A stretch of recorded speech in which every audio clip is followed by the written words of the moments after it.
अस्सलाम वालेकुम, मैं हूं हुरैन फातिमा और आप देख रहे हैं हिमायती न्यूज HD चैनल। नजर डालते हैं आज की अहम खबरों पर। लाड़काना से ब्यूरो रिपोर्ट। सरफराज सलीम।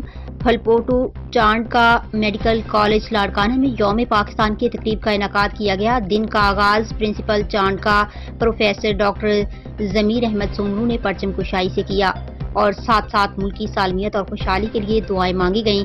बाद में प्रिंसिपल प्रोफेसर डॉक्टर जमीर अहमद सोमरू की क़यादत में यौम पाकिस्तान रैली का इनेकाद किया गया। रैली में डेंट प्रोफेसर डॉक्टर बशीर अहमद शेख, डेंट professor doctor Mohammad Hanif Sheikh, professor Mohammad Saleem Sheikh, professor Amanullah Abbasi, director physiotherapy doctor Mukesh Kumar, vice principal professor doctor Shahid Hussain Soomro, doctor Fauzia Chandio, doctor Masood Ahmed Qureshi, security chief Sultan Ahmed Bhutto, admin officer Waheeduzzaman Mushtaq Ahmed Mirani समेत फैकल्टी ऑफिसर्स और मुलाजिमीन ने शिरकत की। रैली के इख्तिताम पर रैली के शुरका ने दिन की मुनासबत से पौधे लगाए।